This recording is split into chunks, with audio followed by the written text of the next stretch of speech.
여러 나라의 종족들아 영광과 권능을 여호와께 돌릴지어다. 여호와께 돌릴지어다.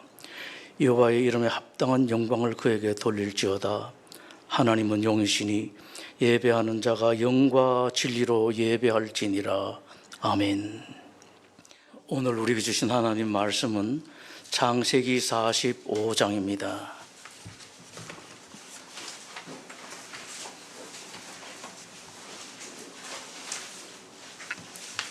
창세기 45장 1절에서 8절입니다. 이제 이 성경 봉독할 때 여러분 모두 이 시간 여러분에게 주시는 하나님의 음성을 들으실 수 있기 바랍니다. 요셉이 시종하는 자들 앞에서 그 정을 억제하지 못하여 소리질러 모든 사람을 자기에게서 물러가라 하고 그 형제들에게 자기를 알리니 그때에 그와 함께한 다른 사람이 없었더라. 요셉이 큰 소리로 우니 애굽 사람에게 들리며 바로의 궁중에 들리더라. 요셉이 그 형들에게 이르되 나는 요셉이라. 내 아버지께서 아직 살아 계시니까 형들이 그 앞에서 놀라서 대답하지 못하더라. 요셉이 형들에게 이르되 내게로 가까이 오소서. 그들이 가까이 가니 이르되 나는 당신들의 아우 요셉이니 당신들이 애굽의 판자라. 당신들이 나를 이곳에 팔았다고 해서 근심하지 마소서. 한탄하지 마소서. 하나님이 생명을 구원하시려고 나를 당신들보다 먼저 보내셨나이다. 이 땅에 2년 동안 흉년이 들었으나 아직 5년은 밭갈이도 못하고 추수도 못할지라. 하나님이 큰 구원으로 당신들의 생명을 보존하고 당신들의 후손을 세상에 두시려고 나를 당신들보다 먼저 보내셨나니 그런즉 나를 이리로 보낸 이는 당신들이 아니요 하나님이시라. 하나님이 나를 바로에게 아버지로 삼으시고 그 온 집의 주로 삼으시며 애굽 온 땅의 통치자로 삼으셨나이다. 아멘. 여러분들에게 먼저 질문을 하나 할까 싶습니다. 여러분들 지금까지 사시는 동안에 혹시 되게 억울한 일, 또 원통한 일, 참 정말로 원망스러운 그런 일을 당해보신 분들이 있으신지, 어떤 일을 당했는지 여러분 한번 생각을 해보십시오. 대체로 거의 모든 사람들이 그런 일을 당했을 것입니다. 너무 분통이 터져서 세상적으로 말하면 막 허파가 터질 것 같은 그런 어려움, 아픔 겪고 너무 억울한데 어디 말도 할지도 못하고 너무 풀어줄 사람도 없는 그런 일들. 참 사람이 미울 수도 있습니다만은 너무 원망스러운 그런 사람, 그런 일이 있을 때에 여러분들이 그 일이 혹시 아직까지 나에게 남아있는지 아니면은 그 모든 일들을 다 해결했는지 다 풀렸는지 한번 생각을 해보시죠. 만약에 여러분들이 그런 문제가 다 풀렸다면, 다 해결되었다면 좋겠습니다만 혹시 아직까지도 그 일이 해결되지 않았다면, 그 아픔이 풀리지 않았다면 속히 끝을 내야 됩니다. 기억 잘 하십시오. 대체로 사람들은 이걸 잘 알지를 못합니다만 그것들이 남아있으면요 내 마음속에 이렇게 생각하시면 돼요. 무슨 이런 덩어리가 하나 있는데 이 속에서 있으면서 점점 커져 나가요. 커져 나가다가 목에 붙으면 갑상선으로 병이 들어오고 또 위로 들어가면 위로, 또 장으로 들어가면 여러 군데 있죠. 그렇게 암이 생기기도 합니다. 실제로 그런 일이 있습니다. 요즘은 의사들도 식사라든지 혹은 다른 문제보다도 스트레스가 더 암에 큰 영향을 준다라고 그렇게 말하기도 하죠. 속히 해결되어야 됩니다. 여러분 그런 일이 혹시 있었다면은 그 풀기 위해서, 해결하기 위해서 무슨 노력을 했는지 한번 생각을 해보시죠. 어떤 노력을 했는지. 그건 앞으로도 여러분 사시는 동안에 혹시 그런 일이 있으면은 중요한 연관이 됩니다. 왜냐하니까 사람들은요 지난번에 실패했던 것을 계속 되풀이해요. 지난번에 이렇게 해서 해결이 안 났는데 그다음 어떻게 넘어갔습니다. 넘어갔는데 해결이 안 되고 넘어갔는데 다음 생기면은 그 지난번에 실패한 그 방법을 되풀이 하게 된다고요. 인생이 그렇습니다, 여러분. 인생이 얼마나 미련스러운지 모릅니다. 혹시 내가 노력하긴 했는데 아직까지 아픔이 있고 서러움이 있고 원망스러운 원통한 그런 일이 있을 때에 무엇이 잘못돼서 어떻게 해서 그것이 아직 남아서 나를 괴롭히고 있는가를 한번 여러분 생각해 보실 필요가 있습니다. 야곱의 아들이 12이죠. 그 11번째 아들 요셉이 17살 나이에 이복 형제들에 의해서 이집트에 노예로 팔려갑니다. 이집트에서 온갖 고생을 다 합니다. 그 기간이 장장 13년이 17살에 시작을 해서 13년 동안 그 고생을 했습니다. 인생 바닥 중에서도 제일 밑바닥 인생, 참 막 지독하게 안 풀리고 지독하게 어려운 그런 인생 밑바닥 인생으로 살았습니다. 옛날 어른들은 가끔씩 이런 일이 있을 때 발바닥 인생이라고 했는데 요셉이 그랬었습니다. 13년 동안 노예로 팔린 것만 해도 그런데 거기다 또 억울하게 감옥에 갇혀갔죠. 풀리지도 않은 그런 인생을 살았습니다. 그런 요셉이 드디어 일어서신 하나님에 의해서 일약 이집트 가장 밑바닥 노예가 감옥에 갇힌 노예에서 제2인자 에집트 제2인자 총리가 되었습니다. 총리가 되고 난 뒤에 9년의 세월이 지나갔습니다. 그러다가 자기 요셉을 이집트로 노예로 팔은 이복 형제들을 만나게 됩니다. 한참 동안 자기 정체를 숨겼죠. 숨기고 하다가 끝내 자기 정체를 끝까지 숨기지를 못하고 밝히고 그리고 통곡을 합니다. 통곡을 했는데 얼마나 큰 통곡인지 심지어는 애굽 사람들이 다 알고 궁중에까지도 들렸다라고 성경 그렇게 표현하고 있습니다. 사람들이 듣고 총리가 저렇게 우는 사람들이 막 궁중에 가서 왕에게 보고했을 겁니다. 요셉님이 무슨 일이 있는지 저렇게 우십니다. 저렇게 통곡하십니다. 참 그 통곡의 의미가 많죠. 아마 여러분 가운데 이런 일이 있으면은 울고 싶어도 제대로 못 우신 분들 계실 거예요. 어떻게 내 인생이 이랬나? 어떻게 내가 그런 일을 당할 수가 있나? 막 통곡을 해도 사실 통곡하면 하는 게 좋은데 안 하면 그것도 병이 돼요. 울 때 울어야 되는, 정한되면 화장실에 가서라도 울어야 됩니다. 통곡을 마친 요셉이 자기를 노예로 판 형들에게 그야말로 인생 최고의 명언을 합니다. 그것이 오늘 5절에 있는 말씀입니다. 당신들이 나를 이곳에 팔았다고 해서 근심하지 마소서, 한탄하지 마소서. 하나님이 생명을 구원하시려고 나를 당신들보다 먼저 보내셨나이다. 여러분, 아주 대단한 명언입니다. 여러분 인생 사시면서 이런 명언들 하나씩 좀 남겨놓으면 좋을 겁니다. 자식들에게. 제가 가끔씩, 요즘은 안 그러는데 아버지가 돌아가시면은 자식들에게 장례식장에서 묻기도 했습니다. 아빠한테 대해서 아주 특별히 기억나는 건 뭐 있나 라고 하면은 요 대답 잘 못해요. 거의 못하고 좋은 추억이 뭐 있나 그래도 이야기를 잘 못하더라고요. 우리나라는 토론 문화가 안 돼서 아마 그랬던 것 같습니다.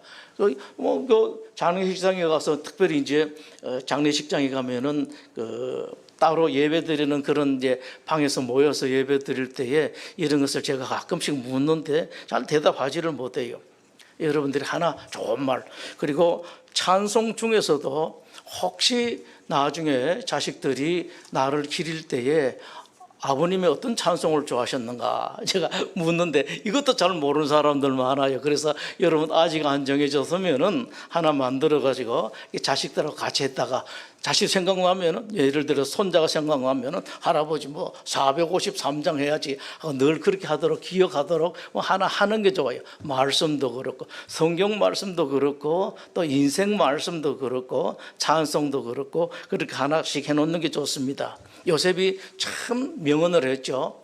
당신네들이 나를 노예로 팔아먹었지만은 그러나 당신들이 판 것이 아니라 하나님께서 나를 보내셨다, 이 파송했다라고 말씀합니다. 이 일을 통해서 하나님께서 여러분들에게 던지는 질문이 있습니다. 억울하고 원통하고 원망스러운 일이 있을 때 어떻게 하면은 그것을 극복할 수가 있는가? 다시 기억하십시오. 조금 전에 말씀드린 것처럼 이거 극복하지 못하면은, 해결하지 못하면은 여러 가지 문제를 만들어내요. 그야말로 미국말로 트러블을 만들어냅니다. 몸에도 트러블을, 마음에도 트러블을 만들어내고 인생에도 트러블을 만들어내요. 그것 때문에 하늘 위로 올라갈 사람이 발에 줄을 하나 달아놓은 것처럼 올라가지 못하는 사람들이 많습니다. 그게 걸려 있으면 그렇게 돼요. 어떻게 하면은 그런 억울함, 원통, 원망스러운 일들을 극복할 수가 있는가? 요셉을 봅니다. 아픈 상처가 있었죠. 형들에게 갔는데 어떻게 갔습니까? 아버지가 형들에게 밥 갖다 주러 가랬거든. 형들이 저 멀리 있는데 야 가서 밥 좀 갖다 줘. 11번째 아마 10형제들이 나갔던가 봅니다. 그래서 어디 한 곳에 갔죠. 가서 형들 거기 있다고 그래서 갔는데 없었습니다. 그러면 요셉이 돌아오면 되는데 또 형들을 아껴서 형들이 뭘 좀 먹어야지 해서 또 끝까지 찾아갔습니다. 그렇게 생각했죠. 형들을 얼마나 좋아했는지 안 좋아했는지는 모르겠습니다만은 형들이 장소를 옮겼는데 안 돌아오고 끝까지 찾아갔다고요. 찾아가 가지고 음식을 갖다 주겠습니다. 그 동생을 노예로 팔았습니다. 맨 처음에는 구덩이 속에 집어넣었죠. 마른 구덩이 속에 못 올라오게 동생을 집어넣었습니다. 17살이니까 웬만하면 올라올 수가 있었는데 아마 깊은 구덩이 같아요. 처음엔 장난으로 생각했겠죠. 형들 그러지 말라고 막 한참 가도 않겠죠. 밑에서 소리쳤을 겁니다. 형들 하고 했을 텐데 형들이 안 꺼내줬죠. 얼마나 여러분 안타깝게 그랬겠습니까? 장난인 줄 알았는데 장난이 아니거든요. 나중에 이제 대상들이 지나갑니다. 그랬더니 형들이 대상들하고 흥정을 하죠. 여기 하나 쓸만한 놈 하나가 있는데 이거 얼마 주시겠습니까? 흥정을 합니다. 그래서 뭐 예를 들어서 100만 원, 200만 원 하다가 20은 20 아니 200만 원 정도 저거 이제 팔아버립니다. 그 밑에 있을 때 그 흥정하는 소리를 듣고 심장이 어떻겠습니까, 여러분? 이 성경 보실 때에 가끔씩은 그 속에 여러분 쑥 한번 들어가 보시면은 성경 말씀이 잔뜩 나한테 들어와요. 그 구덩이 밑에 있다가 위에서 형들이 얼마 줄랍니까? 100만 원 주겠다. 아니면 150만 원 주십시오. 180만 원 주십시오. 하다가 그리고 결국은 은수물에 낙착이 되었죠. 그때에 이제 실감이 가죠. 정말 팔리는구나. 내가 노예가 되는구나. 이제 구덩이 속에서 나옵니다. 이제 끌려갈 때 그 광경을 여러분 한번 생각해 보시면은 옛날에 우리나라 그 여행가의 대중가요에 그런 거 있죠. 한마는 미아리 고개 끌려가고 뒤돌아보고 또 돌아보고. 그게 저는 이거 보면은 늘 그 생각이 나요. 그 요셉 17살 아이가 끌려가는데 형들은 저기 있습니다. 끌려가는데 돌아보면서 형들을 얼마나 안타깝게 불렀겠습니까? 애원합니다. 형들 이러지 말라고. 아빠가 얼마나 상심하겠니? 형들 이러지 말라고 했을 때에 그냥 돌아보지도 않았습니다. 그렇게 끌려갔다고요. 이집트에서 노예가 되었습니다. 노예살이를 하다가 어쩌다가 살만 했는데 이번에는 보디발의 아내 때문에 또 감옥에 들어갔습니다. 그 시간이 13년이에요. 30살 됐는데 아무것도 모르는 어린 나이 빼면은 거의 13. 그 요셉이 생각이 있는 동안에는 노예살이, 감옥살이를 했다고요. 얼마나 원망스럽겠습니까? 만약에 그 요셉이 무엇으로 보상받으려고 했다면은, 무엇으로 그 원통함을, 원망스러운 것을 갚으려고 했다면은 뭘로 하면 가능하겠습니까? 오늘 여러분들이 포인트를 잘 잡으셔야 됩니다. 무엇으로 이게 가능하겠습니까? 그 원통함, 속상함을 원망합니다. 뭐 이렇게 원망하고 저렇게 원망하고 했을 때에 그럴 가능성이 있겠습니까, 여러분? 그 중에 10명 중에서 유다가 그랬을까, 루벤이 그랬을까, 안 그러면은 또 뭐 레위가 그랬을까 생각하다가 막 그런 생각하면은 얼마나 가슴 터지겠습니까? 저도 가끔씩 이런 문제를 해결하지를 못해서 가슴이 이제 터질 때가 있습니다. 그때마다 자꾸 골로새서 3장의 말씀 생각하죠. 땅을 아래를 보지 마, 땅을 보지 말고 하늘을 보라. 거기 뭐가 있다고요? 거기는 그리스도께서 하나님 우편에 앉아 계시느라 말씀을 하죠. 저도 그 문제를 잘 해결하지 못하는 것 같아요. 되게 힘들 때는 땅만 보면 힘들어요. 하늘을 쳐다보는데 그렇게 해서 해결나지 않습니다. 욕하고 잡아가지고 열 형들이 왔는데 아우성을 치고 멱살을 잡고 발길질 한다고 되겠습니까? 감옥에 집어넣는다고 되겠습니까, 여러분? 그건 안 돼요. 그렇게 하면 해결이 안 나고 점점 더 커집니다. 아픔이 커지고 병이 커져요. 요셉은 그렇지 않았습니다. 전혀 반대였죠. 먼저 요셉은 오히려 위로를 했습니다. 오늘 말씀 아까 5절 봤으니까 6절 뒤를 보면은요, 형들에게 말합니다. 하나님께서 나를 이쪽으로 파송한 겁니다. 이 땅에 2년 동안 흉년이 들었지만 아직 5년은 밭갈이도 못하고 추수도 못할 것입니다. 하나님께서 나를 여기서 보낸 것은 당신들이 나를 판 것이 아니라 나를 보낸 것은 당신들의 생명을 보존하고 후손을 세상에 두시려고 나를 먼저 보냈습니다 합니다. 기가 막히게 혹시 하나님이 아닐 수도 있어요. 그런데 요셉은 그렇게 해석을 했다, 그렇게 말을 했다. 이 부분이 되게 중요합니다, 여러분. 꼭 내가 그런 계시를 못 받을 수가 있어요. 그럴 때 그러나 여러분들이 그 문제를 그렇게 해석해 나가는 겁니다. 그걸 하나님께서 수납하는 경우가 많아요. 하나님께서 하셨다. 근데 하나님께 돌리면, 좋은 걸 하나님께 돌리면은요, 하나님이 정말로 좋아하신다. 그런즉 나를 이리로 보내니는 8절에 당신들이 아니요 하나님이시라. 하나님이 나를 바로에게 아버지로 삼으시고 그 온 집의 주로 삼으시며 온 땅의 통치자로 삼으셨나이다 라고 말합니다. 먼저 위로를 합니다. 그러니까 형들은 나를 팔아 잡섰다고 너무 근심할 거 없습니다. 사실은 내가 안 그랬으면 11번째 아들에 대해 거기서 온갖 고생을 다 할 텐데 형들이 팔아 잡섰기 때문에 내가 이집트에 와서 이렇게 호강을 하고 있습니다. 만인 딱 한 사람 1인 지하 만인 지상에 있는 총리가 되었습니다 라고 그렇게 말합니다. 도리어 위로죠. 그럼 형들이 어떻겠습니까?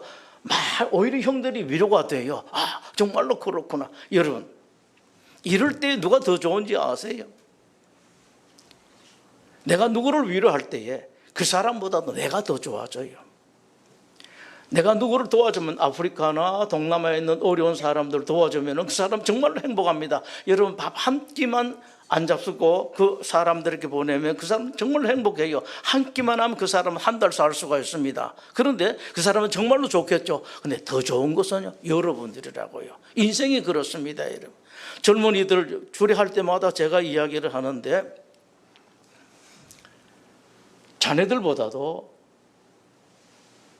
처가의 어른들, 시댁의 어른들 먼저 생각해라. 그러면은 며느리 때문에 시댁의 어른들이 행복하고 사위 때문에 처가 어른들이 행복합니다. 여러분, 그런데 처가 어른들보다도 시댁 어른들보다 더 행복한 게 그 며느리고 그 아들입니다. 요즘 참 이 며느리들한테 이런 말하기가 참 쉽지가 않습니다만은 하나님의 종들은 이 말을 해야 돼요. 젊은이들이 안 좋아한다고 그 말 못한 이건 아닙니다.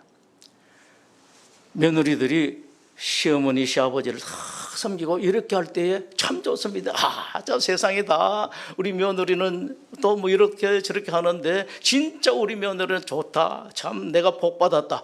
이렇게 하면은 그 시어머니, 시아버지보다도 내가 더 행복하다고요. 요셉이 그랬었습니다. 형, 그거 아닙니다. 그냥 말로 그거 걱정하십시오. 나 다 잊어버렸으면 정도가 아니라 구체적으로 말하지 않습니까? 그죠? 형님들이 나를 팔아 잡섰기 때문에 내가 총리가 된 것입니다. 그러면서 지난번에는 이미 몇 번 있었습니다. 형들 먹을 걸 많이 준비해주고 음식도 준비하고 돈도 안 받는다고 자루 속에 다시 집어넣어주고 그렇게 했습니다. 이번에는요, 이제 가죠. 아버지 모시러 갈 때에 성경에 나옵니다. 오늘 읽지는 않았습니다만 길 양식까지 드렸다라고 말합니다. 가는 동안에 먹을 음식을 충분히 그 집에 가서 가나안에 가서 먹을 것은 물론이고 가는 동안에도 여러 수날이 걸리기 때문에 가는 동안 먹을 음식도 다 챙겨줍니다. 이렇게 했었습니다. 길 양식을 줬다. 심지어는 아주 세세한 것까지 챙겨줍니다. 24절 한번 보실까요? 24절에 보면은 돌려보냅니다. 형들을 돌려보내며 그들에게 이르되 당신들은 길에서 다투지 말라 하였더라라고 말씀합니다. 뭘로 다투겠습니까, 여러분? 열 형제들이 돌아가는데 뭘로 다투겠습니까? 틀림없이 이런 일이 있어요. 그때 내가 저 팔아먹지 말자고 그랬지 않느냐 하는 사람이 틀림없이 나와요. 틀림없이 나옵니다. 그러면서 서로 싸우게 되죠. 막 싸우게 되고 이것 때문에 이렇게 저렇게 그렇게 하지 마시라. 그게 당신네들이 한 게 아니라 전부 다 하나님께서 하신 거기 때문에 길에서 다투지 마십시오라고 이렇게 세세하게 이야기를 합니다. 좀 자상하죠. 여러분, 사람들 챙기고 배려할 때에 자상하게 그냥 폼만 모양만 내지 말고 내가 애꼈다 뭘 했다. 누구를 위해서 기도할 때도 마찬가지입니다. 모양만 내고 기도했다라고 내가 자랑하려고 아니라 정말로 그분을 위해서 가슴 찌릿하게 위해서 기도하는 것, 이게 남아요. 그리고 이것이 능력이 있다고요. 그리고 이런 기도하는 사람은요, 자기가 복을 받습니다. 그런 사람은 자격이 어떤 일이 있을 때 굳이 하나님께 하나님, 내가 지금까지 이 사람들을 위해서 이렇게 기도하고 저 사람을 위해서 저렇게 기도했는데 나한테 이런 문제가 생겼고, 자, 안 그렇습니다. 할 필요가 없어요. 하나님께 다 챙겨주신다고요. 이 하나님, 바로 우리 하나님이시라고요. 우리 하나님은 죽은 하나님이 아니고 살아있는 하나님이시라고요. 요셉이 그 아픔을 극복할 수 있던 것은 바로 이겁니다. 사죄 받으려고, 사과 받으려고, 보복하려고 한 것이 아니라 용서하고 이해하고 도리어 베풀었습니다. 형들은 생각도 하지 못했었어요. 그럴 때 다 말하지 않습니까? 형들 그런 게 아닙니다. 여러분, 행복도 마찬가지입니다. 많이 벌고 많이 받고 많이 모으고 많이 소유한 데서 하는 것이 아니라 내가 베푸는 데서 행복이 나온다고요. 내가 나누는 데서 행복이 납니다. 다른 사람들을 이해하는 데서 행복이 나. 행복이 여기 있습니다, 여러분. 우리 기독교 하나님 대단한 하나님이죠. 이런 사람들에게 하나님께서 행복을 주시고 평화를 주신다고요. 예수님께서 그 말씀을 하셨습니다. 사도행전 20장 35절에 주는 것이 받는 것보다 복이 있다라고 말씀합니다. 무슨 복입니까? 뭐 받는다? 아니, 행복을 말씀합니다. 훨씬 행복하다. 주는 사람들이 행복하다라고 말씀을 하십니다. 용서를 주고 이해를 주고 실제로 물건을 주고 물질을 주고 하는 사람들이 더 행복하다. 받는 것보다 훨씬 더 행복하다고 말씀합니다. 첫 번째, 하나님께서 여러분들에게 던지신 질문이 그런 아픔과 고통이 있을 때 어떻게 하면 그것을 극복하고 넘어갈 수가 있는가. 두 번째, 하나 더 질문을 주십니다. 어떤 사람이 진짜 어른인가. 어떻습니까, 여러분? 이 자리에 계신 연세 드신 분들도 있고 덜 드신 분들도 계시는데 어떤 사람이 진짜 어른입니까? 나이 많다고 어른요? 아닙니다. 절대로 아닙니다, 여러분. 돈이 많다고, 지위가 높다고 어른인가? 아닙니다. 어른 노릇하는 사람이 어른입니다. 나이가 많든 적든 간에, 높은 데 있든지 낮은 데 있든지 간에, 대통령이든 청소부이든 사장이든 수이든 간에 어른 노릇하는 사람이 어른입니다. 예수님께서 그 모범을 보시죠. 마지막 죽어갈 때에 자기를 십자가를 못 박혀 죽인 그 일하는 그 병사들을 향해서 예수님께서 말씀하신 기억하시죠, 여러분? 하나님, 저들의 죄를 용서해 주십시오. 저 사람은 지금 자기네들이 뭘 하는지 모릅니다. 이거 뭐 병사들은 알겠습니까? 하나님과 예수님만 알아요. 이 말을 들은 예수님의 제자들만 알죠. 그렇게 고통스럽게 십자가 형벌, 그건요 보통 사람들은 십자가 형벌을 주질 않았습니다. 너무 고통스러웠기 때문에 그 십자가 형벌을 당해서 죽어가면서도 예수님이 그랬겠습니다. 또 예수님은 닮아서 그렇게 한 사람이 있었죠. 누구죠? 스데반이 그랬죠. 돌멩이 맞아서 그냥 죽은 게 아니에요. 사람들이 돌멩이를 던지는데 하나님은 못 오겠으니까 그건 돌팔매질 당해서 죽는 형벌입니다. 돌멩이 던져서 그 터지는데 그냥 안 죽잖아요. 온몸이 깨져 죽었습니다. 돌멩이 맞아서 죽었을 정도 되면은 대단하게 많이 맞았습니다. 그런 때 뭐라고 합니까? 스데반도 그러지 않습니까? 예수님 따라서 다 그렇게 말합니다. 주여, 이 죄를 저들에게 돌리지 마옵소서. 이거야말로 하나님과 스데반과 둘이 기록한 사람이 있으니까 누가 듣긴 들었을 거예요. 이렇게 했습니다. 이런 사람들이 어른이라고요. 나이가 많다고 당연히 어른이 아니고 높은 지위에 있다고 어른이 아니고 대단한 지식과 경험이 있다고 어른이 아닙니다. 평화를 만드는 사람, 더 베푸는 사람, 먼저 양보하는 사람, 먼저 내가 낮아지는 사람이 더 큰 어른이라고요. 부디 여러분 어른 되십시오. 어른 되시면 여러분 주변에 있는 사람은 행복하고 그보다도 여러분들이 먼저 행복합니다. 이해하지 못하는 아버지를 있는 그대로 받아들이는 아들. 이제 아버지들이요 나이가 들어가면은 점점 더 못난 아버지가 돼갑니다. 저도 이미 그 나이니까 자신 있게 말씀드려요. 자꾸 생각해봐도 하늘이 자꾸 못났어요. 꾀죄죄 하고 말하는 것도 보면은 그렇습니다. 그 아버지를 자식이 받아서 그냥 받아주는 겁니다. 이제 아버지 연세 드셨구나.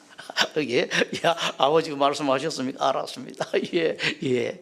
뭐 아빠 보고 뭐 말하는 게 아니라 가르치려고 하는 게 아니라 그렇습니까, 아버님?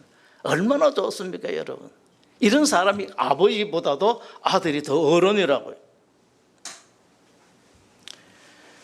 며느리들은 마찬가지입니다. 뭐 시어머니 보면은 나이가 들어가면 다 그렇고 또 시어머니는 누구든지 다 그래요. 자기 아들 빼앗긴 것처럼. 그러니까 엄마는 특히 아들을 좋아하거든요. 되게 좋아하는데 이 시어머니가 아들 뺏긴 마음을 못 감춰요. 세상에 못 감추는데 그런데 그렇게 또 시어머니한테 다 이해하고 아이고 예 그러시죠. 예 아유 저 김서방이 요즘 뭐 연락 잘 안 드리 죄송합니다. 김서방이 못 나서가 아니라 제가 자주 이야기를 해야 되는데 안 해서 그렇습니다. 누가 어른입니까? 시어머니보다도 그 며느리가 어른이라고요. 양보할 뜻이 전혀 없는 남편에게 남자들이 그렇죠. 남자들도 한 60 전까지는 고집이 좀 있는 것 같아요. 아직 어려서 그래요. 남자들이 아직 고집 있는 사람들 어려서 아들에게 이기는 아빠가 아직 어려서 그래요. 철이 없어서 그래요. 아내한테 안 지는 남편들이 철이 없어서 그렇습니다. 한 60 환갑쯤 넘어가면은 서서히 지기 시작하는데요. 그런 남편에게서 넉넉한 마음으로 이해하고 받아들여주는 아내. 참, 그 앞만 봐도 참 그렇죠. 제가 사실 이야기, 이것도 주례할 때마다 그 이야기를 합니다. 참, 남자들이 그런데 이걸 넉넉하게 받아주고, 그래도 철들 때가 있다고. 지난주에 말씀드린 것처럼 다윗이 그랬잖아요. 그렇게 철이 없는 소리를 합니까? 저기 베들레헴 옆에 있는 그 우물, 물 좀 누가 길어줬으면 좋겠다. 이 철 없는 소리를 했다고요. 그런데 이스라엘 장군들 중에서 아무도 그 다윗을 타다는 사람이 없었다고요. 알았습니다. 세 사람이 쫓아가가지고 물 길어 옵니다. 아마 힘들었을 거예요. 성경에는 단순하게 물 길어 왔다라고 되어 있는데 적진 속에 들어가서 물 길어 올라오는 그게 뭐 쉬운 일이겠습니까? 아마 화살도 몇 대 맞았을 거예요. 그때서야 다윗이 정신 차리잖아요. 내가 이미 졌지 세상에. 그 베들레헴에 있는 우물물을 마시겠다고 내 병사들을 죽일 뻔했잖아. 내 장군들을 죽일 뻔했잖아. 그 다윗보다도요 더 큰 어른이 그 세 장군들이라고요. 아이고 이제 우리 대장군도 이제 완전히 이제 뭐 치매가 걸렸구만 노망이 걸렸구만 하나하고 쫓아갑니다. 언젠가는 정신 차리겠죠. 이겁니다, 여러분. 이런 사람이 어른이라고요. 자, 우리 마지막 남은 숙제가 있습니다. 어떻게 하면 우리가 이런 어른이 될 수가 있는가? 이런 그릇 가진 사람이 될 수가 있는가? 도무지 다른 사람을 봤을 때 양보하지 못할 것 같은데도 불구하고 평화를 위해서 그 사람을 마음 편하게 만들어주기 위해서 양보할 수 있는 그런 어른이 될 수가 있는가? 먼저는 여러분들이 아실 것이 있습니다. 본래부터 이렇게 할 만큼 통 큰 가슴 가진 사람은 거의 없습니다. 뭐 조금은 양보를 하죠. 조금 하는데 이렇게 큰 가슴 가진 사람은 없습니다. 그래서 여러분들은 나는 본래부터 태어날 때부터 그런 가슴을 못 가졌다, 절대로 그 핑계대고 변명하시면 안 돼요. 본래 그런 만한 사람이 없습니다. 그것은 내가 죽을 만큼 힘들고 고통스러웠던 그 일을 한 것이 저 사람이 아니라, 저 사람들이 아니라 하나님께서 하셨다는 이 요셉을 보고 배우는 겁니다. 하나님께서 하셨다. 내가 억울한 일 당했습니다. 근데 저 사람이 나를 억울하게 한 것이 아니라 하나님께서 하셨다. 이걸 빨리 배우는 겁니다. 되게 중요한 문제입니다. 근데 어렵지가 않아요. 왠고하니까 어차피 원망하고 불평하고 막 속상해봐야 아무 소용없는데 이게 정말로 지혜라고요. 하나님께서 하셨습니다. 그렇게 애를 쓰고 노력을 하고 운동을 했는데 내가 병에 걸렸습니다. 하나님, 이럴 수가 있습니까? 제가 예배당에 가서 교회 가서 출석도 잘하고 10일도 잘하고 했는데 어떻게 하나님께서 이럴 수가 있습니까? 제가 맨 처음에 목사 부를 때 그랬습니다. 하나님께 저를 네가 목사라고 부르시는데 그건 하나님 명령이거든요. 제가 한 열흘 동안에 예배당에 가가지고 퇴근한 뒤에 예배당에 가가지고 그때는 뭐 눈물도 많이 나더라고요. 제가 한참 세상에서 좋을 때에 거의 말하는 기업의 꽃이라고 하는 그런 때 좋은 때인데, 그래서 제가 하나님한테 그랬습니다. 하나님, 제가 지금까지 주일을 빼먹었습니까? 제가 11조를 안 했습니까? 봉사를 안 했습니까? 저는 찬양대 할 때에 찬양대 일부 예배가 7시 하면은 보통 4시에 교회 나갔다고 예배당에 가가지고 찬양 대원들 옷을 큰 데로 작은 데로 다 이렇게 갈라놓고 여러 찬양 대원들이 쓰기 때문에 소자, 중자, 대자, 남녀군 해가지고 하고 찬양 대장하고 서서 이제 찬양 대원들이 오면은 서서 인사하고 그렇게 했다고. 봉사 안 했습니까? 하나님, 저를 차라리 그냥 집사로 이대로 내버려 두는 것이 하나님께서 훨씬 더 이익일 텐데 뭐하라고 목사로 세우실까? 안 그래도 목사가 많고 목사가 남아 돌고 무임 목사들도 많이 있다 하는데 왜 그랬습니까? 그랬었습니다. 하나님께서 이제 그렇게 하셨다.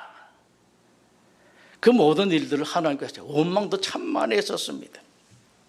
전부 다 하나님께 무슨 뜻이 있는지 몰라도 왜 그런지 모르겠어요. 왜 물론 지금도 그 문제는 해결이 안 납니다. 사회에서 또 봉사도 잘하고 뭐 큰 돈은 아니지만 있는 대로 헌금도 잘하고 그렇게 했었는데 왜 그렇습니까? 근데 뭔지 몰라도 하나님께서 하셨다. 여러분 모든 일이 다 그렇습니다. 얼른 이 문제를 하는 겁니다. 하나님께서 하셨다. 이것을 잘 알기 위해서는 인생과 세상의 주인이 하나님이신 것을 분명하게 아는 겁니다. 요셉은 늘 그랬었습니다. 세상의 주인은 하나님이다. 그리고 요셉 속에 늘 하나님이 있었어요. 맨 처음에 보디발 아내 한번 생각해 볼까요?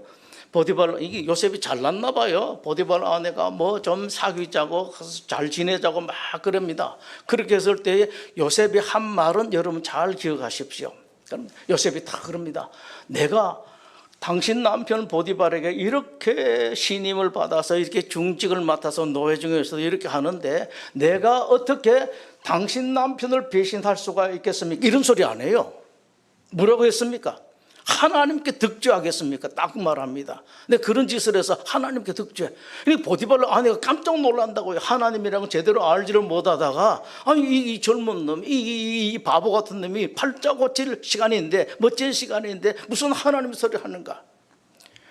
아마 보디발 아내가 죽을 때까지 하나님 그 소리를 잊어버릴 수가 없었을 겁니다. 하나님 이야기합니다. 당신 남편 때문이 아니라. 감옥에 갔죠. 그런데도 감옥에 보냈습니다. 그 여자가, 그죠? 술 맡은 관원장, 떡 맡은 관원장이 그 꿈을 꿨는데 해석을 못하죠. 얼어 몰 텐데 메고 있을 텐데 요셉이 뭐라고 그랬습니까? 이 말도 여러분 잘 기억하십시오. 우리 같으면은 제가 그래도 가끔씩 꿈을 해석을 잘합니다 라고 해서 자기를 올릴 수가 있는데 그렇게도 안 합니다. 이것도 잘 기억하십시오. 꿈의 해석은 어디에 있다고요? 하나님께 있지 않습니까? 라고 합니다. 그 두 사람 장관이 깜짝 놀랐을 겁니다. 그러니까 요셉 속에는 그저 하나님만 있는 거예요. 하나님만. 그 다음 나중에 바로에게, 이집트 왕에게 불려갔죠. 불려가서 딱 이 이집트 왕은 마치 유혹하듯이 한다고요. 내가 듣자 하니까 너는 꿈을 해석 잘한다더라 라고 하니까 요셉이 하는 말 한번 들어보십시오. 내가 아니라 하나님께서 바로에게 형통한 대답을 하실 것입니다. 다 그렇게 한다고요. 이게요, 그냥 내가 하려고 작정해서는 그게 안 나와요. 요셉 속에 전체 다 하나님을 가둬놓고 나니까 손만 대면 하나님 소리가, 손만 대면 하나님 소리가 나오는 겁니다. 이거 한번 해보십시오, 여러분. 그렇게 힘들 것도 없어요. 옛날에 예배당에 가면은 저 어른들이 그랬습니다. 옛날에 어른들 해보, 제가 지금 생각하기에는 아마 한 30대, 40대 그 여자 집사님이었을 때 대단하더라고요. 하면은 저 서울에 올라와서 지방에 잠깐 내려가면, 방학 때 내려가면 손을 꼭 잡고 감사합니다. 근데 저 집사님이 뭘 감사하더냐, 내가 알지를 못했습니다. 잡으면 군대 갔다 오면 다 1,000원짜리 하나요. 어떤 사람은 2개를 또 손에 조금 해서 감사합니다, 감사합니다 그러더라고요. 그게 머리가 생생해요. 그때가 얼마입니까? 1970년대니까 벌써 한 40, 50년 됐잖아요. 그 어른들이 그런 소리 하더라고요. 붙어 있어요. 그냥 감사합니다, 감사합니다 붙어 있습니다. 요셉이 그랬었습니다. 자기 속에, 가슴 속에 붙어 있었습니다. 하니까 뭘 보면은 해석을 그렇게 하지 않을 수가 없습니다. 마지막으로 하나 더 있습니다. 하나님께서 나를 이집트에 보내서 이 고생을 시키고 그렇게 하신 것은 여러 가지 하나님 뜻이 있겠습니다만 그것도 다른 법보다도 나를 위해서 하나님께서 그렇게 하셨다라는 것을 믿는 거예요. 하나님께서 나를 고생시키고 다른 하나님의 뜻을 이루기 위해서 그런 것이 아니라 나를 위해서 그렇게 하셨다. 내가 그렇게 억울한 일 당한 것도, 원통한 일 당한 것도 다 하나님께서 하셨는데 나를 위해서 하셨다 이겁니다. 여러분, 이 믿음을 가지고 하나님 앞에 자신 있게 말하십시오. 하나님, 나 죽을 만큼 힘듭니다만 그러나 잘하셨습니다. 하나님 감사합니다. 연습 삼아 한 번만 해보십시오. 인생이 바뀔 수가 있습니다. 기도하겠습니다. 하나님, 우리 하나님은 정말로 대단하신 하나님이십니다. 어떻게 이렇게 세세한 것까지 가르치시고 지도해 주시고 보여주셨는지요. 이 자리에 함께한 하나님의 모든 성도들이 하나님의 이 놀라운 지혜, 그냥 지혜가 아니라 축복의 지혜를 받아서 아주 복된 모습으로 내가 넉넉하게 복을 받고 다른 사람들에게도 복을 나눠줄 수 있는 복의 근원, 어른이 없는 이 세상에 하나님, 오늘 우리 집사님 그런 기도도 했습니다만 세상이 이렇고 참 저런데 다 어른이 없어서 그런데 이런 세상에 작은 어른들이 되어서 세상을 밝혀나가는 하나님의 사랑받는 그런 사람들이 다 되게 하여 주시옵소서. 예수님 이름으로 기도드립니다. 길이요 진리요 생명이신 우리 주님 예수 그리스도의 은혜와 인생과 역사의 주인이신 아버지 하나님의 지극하신 사랑하심과 성령님의 감동, 감화, 교통하시는 은사가 이 자리에 함께한 하나님의 모든 성도들과 그 가정들 위해 지금부터 영원토록 함께 하시옵기를 간절히 축원하옵나이다. 아멘.